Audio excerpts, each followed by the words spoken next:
All right, sorry I didn't cut you guys on this, but this is 12 by 12 16th inch ABS plastic. You can get it in a 1/4 inch if you want it a little bit thicker, but we went ahead and we're gonna delete the dash.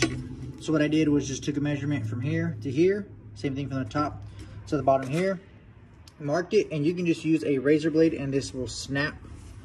And then I just flipped it over like this, trace the shape.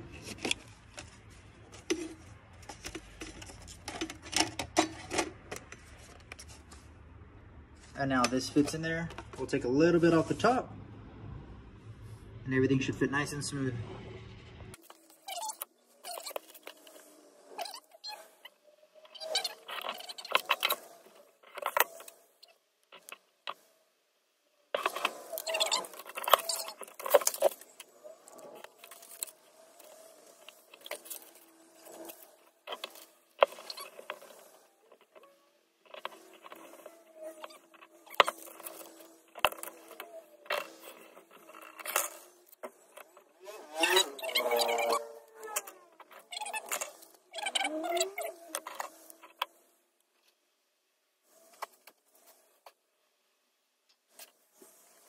So you get that with the snug fit. Here is the LED lights I was telling you about. You got one for the headlights, left blinker, right blinker. These were from Amazon.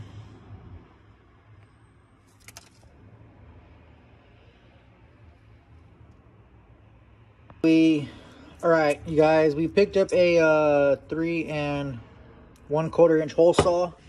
We marked our spot on the back like I showed you guys. We just cut here. We left spots up on top that we give enough space to either rivet this in or silicone adhesive. So this will sit like this, or the 3.5 inch display on the right side. That'll be it for the now. What we're going to work on doing is cleaning up the bottom on the inside of the frame rail. That way we can get the trans mount in and mocked up and get that out of the way. And then we may bust the top ball joints so we can get to the bushings. That way we can go ahead and finish cleaning up this. We'll clean up the top of the frame rails, hit that with Skillet, and install the new LS brackets, motor mount brackets for that as well. We pulled up over here at fucking 3D off-road. Got some upper control arms. I was going to hit these with the wire wheel, but they got a little bit more texture with some grease and kicked up grime. So the homie fucking Keeks gonna fucking come through, sandblast these real quick, press in the control arms, or we'll press in the bushings, and we'll put in the upper ball joint. That'll allow us to drop the lower ball joint, the lower control arm, the spring, put in the new motor mount bolts, the new motor mounts, and then we'll go ahead and bring the lower ones next week. We got the frame rail all sandblasted, not sandblasted, but we got it wire wheeled as clean as we can with the wire wheel. I hit it for about 10 minutes, pretty much on one side, on the bottom, and on the inside. So we went ahead and did, excuse me for my finger, sprayed down the frame with some acetone. Oh, it's nice and clean. There's no dust on it. The other side is done.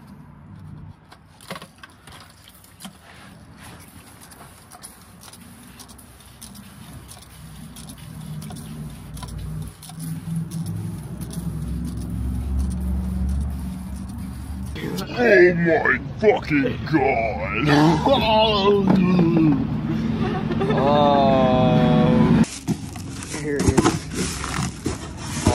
Channel crossover.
Not getting late. It's about 7:30. Somebody over there, somebody dead.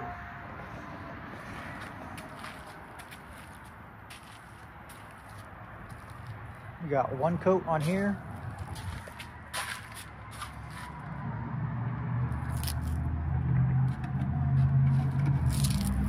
We have the bushings pressed in. These control arms will be temporary. Once we get the truck up and running, we're going to switch over to the TRZ tubular upper and lower control arms with a coilover suspension. For the Raptor Liner, this is the second one that we are doing.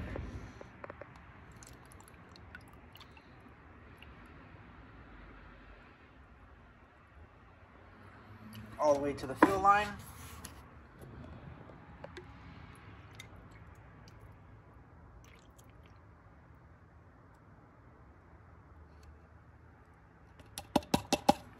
Keep this cup because you will need it.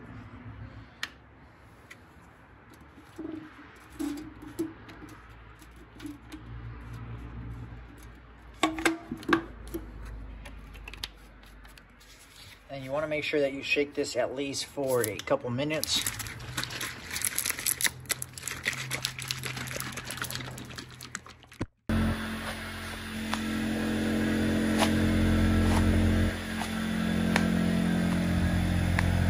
We got 2 full liters on here. So we do them kind of close. In the last coat, we just missed from the top. I went left to right and then came back this way and went this way and just misted it. That way it looks even. You don't have spots that are smoother than others, because if you spray too close, it will get smooth.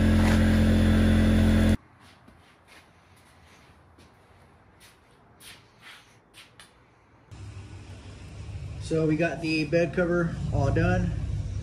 Pacheco is taking off. We got the bottom done.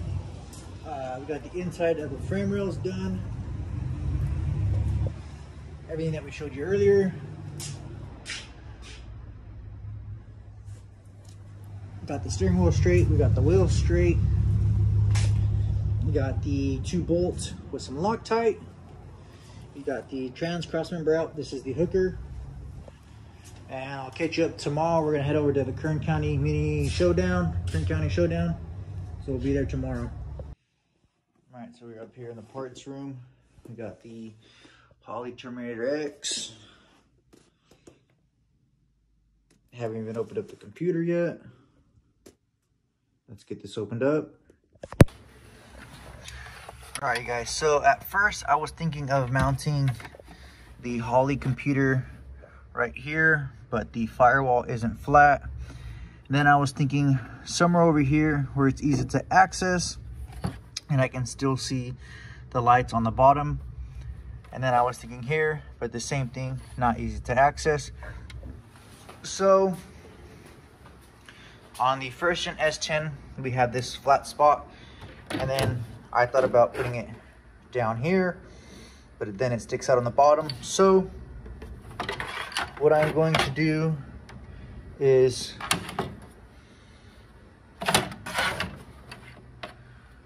right in between here, I'm going to mount it. So what we'll go ahead and do is we'll go ahead and pull this interior panel out from the back side. So we'll get this flipped over so we're not having to work with the whole entire dash.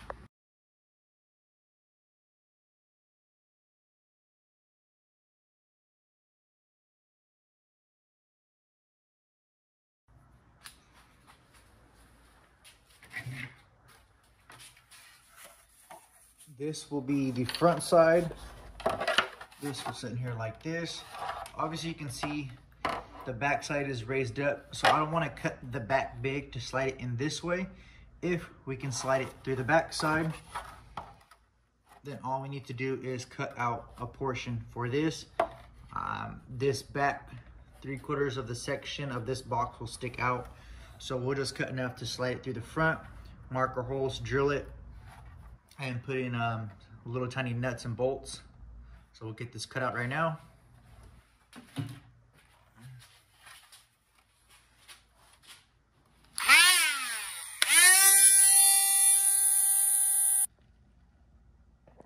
So the cut on the top is not perfect, but we aren't going to see that. It's going to be down below, obviously eye view. What you're going to see is pretty much that. It'll be dark behind the dash. I know there is some foam sealant that I can put on here, but I'm not too worried about it. Excuse me, sir, you were going 99 on the 99. Is this truck modified? No. What are those flashing lights down there? Oh, that's just the trailer brake, sir. Don't worry about that, Mr. Officer. Nothing has been done here.